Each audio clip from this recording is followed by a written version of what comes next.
안녕하십니까, 유레나입니다. 오늘도 일본 교육방송 이틀에 여행하는 스페인어를 소개하겠습니다. 제8회 복습편입니다. 부에노스아이레스의 문화입니다.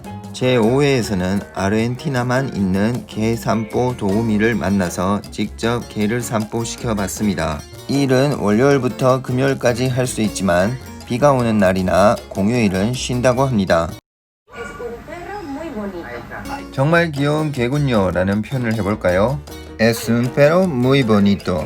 수컷 개니까 L이라는 주어가 있어야 할 것 같은데 주어는 생략되어 있습니다. S는 무엇입니다 라는 뜻입니다. Un perro는 한 마리의 개이고요. Muy bonito는 정말로 귀엽다 라는 뜻입니다. 귀엽다라는 표현에서 bonito처럼 O가 되는 것은 perro라는 남성 명사에 맞추기 때문입니다.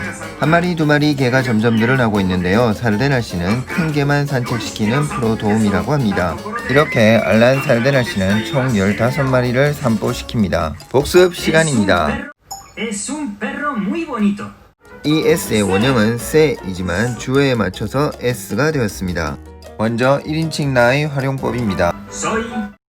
단수 2인칭인 뜨는 단수 2인칭이지만 높임말인 으스테드나 3인칭 그와 그녀를 나타내는 엘라에서는 를 씁니다. 이제 복수인데요. 우리들은, 당신들은, 그리고 존경을 나타내는 2인칭 우스테데스나 그들을 나타내는 엘라스는 을 씁니다. 월요일, 화요일 등의 요일은 어떻게 말할까요? lunes, martes, miércoles, jueves, viernes, sábado, domingo.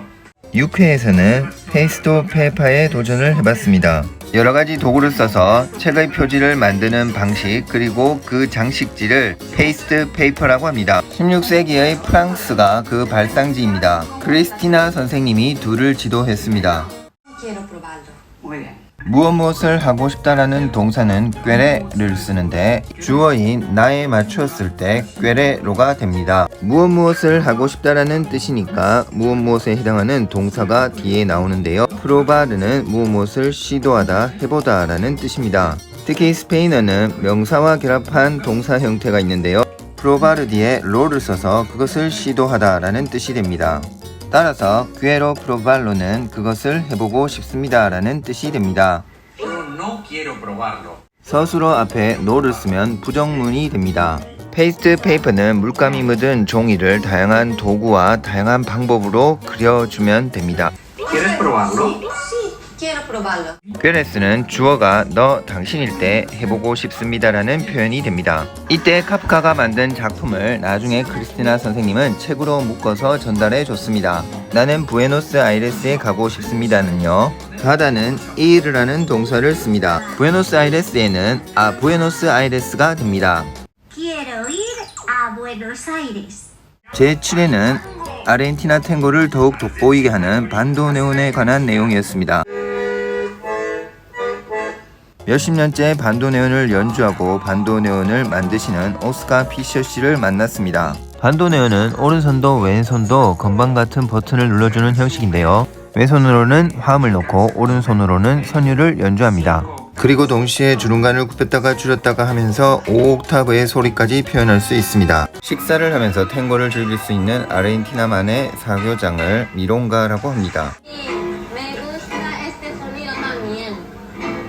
메는 나에게 라는 뜻이고요. 구스타는 좋아지다, 에스테 소니도는 이 소리라는 뜻입니다. 나에게 좋아지다 이 소리라는 표현으로 나는 이 소리가 좋습니다 라고 표현합니다. 게다가 나도 나 역시라는 표현은 tambien이라고 합니다. 여기에서 메를 테로 바꿔 que gusta este sonido 라고 하면 너는 이 소리가 좋니? 라는 의문문으로 쓸 수 있습니다. 정말 좋다라는 표현은 encanta라고 합니다. Me encanta esta foto. 나는 이 사진이 정말 좋습니다 라는 표현인데요. Me gusta mucho esta foto. 처럼 표현할 수도 있습니다. 앞에서 배웠던 muy bonito의 muy도 이 mucho와 같은 뜻인데요. 귀엽다, 예쁘다 등의 형용사에서는 muy를 쓰고 동사에서는 mucho를 씁니다. 유럽의 스페인어와 남미의 스페인어를 비교 대조하는 두 번째 시간입니다. 제2회는 음식이 주제입니다. 감자를 발음할 때 원래 감자는 페루가 원산지였고요. 페루의 원주민인 케추아 민족이 파파라고 불렀다고 합니다. 그런데 남미에서 건너온 감자가 파타타가 된 이유는 감자보다 먼저 유럽에 알려진 고구마가 그 원인이 아니었을까 한답니다. 고구마는 스페인어로 바타타라고 하는데요. 고구마인 바타타와 비슷하지만 바타타는 아닌 파타타로 하자. 감자를 뜻하는 바타타는 이렇게 해서 붙여진 이름이라고 하네요. 두 번째, 블랙커피는 어떻게 말할까요? Café solo.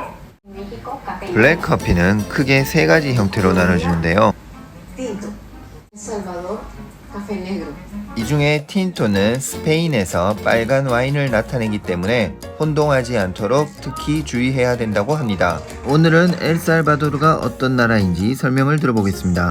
엘살바도르의 국토 면적은 일본의 시코쿠보다 조금 더 크다고 합니다. 특히 엘살바도르에는 마키리수아토라고 하는 나무가 있는데요. 꽃을 피우는 시기가 일본의 벚꽃나무와 비슷하기 때문에 따로 엘살 사쿠라라고 부른다고 합니다. 오늘은 여기까지입니다. 유레나 채널은 일본 교육방송의 외국어 학습 프로그램을 매주 업로드하고 있습니다. 볼만했다면 채널 구독 부탁드립니다. 감사합니다.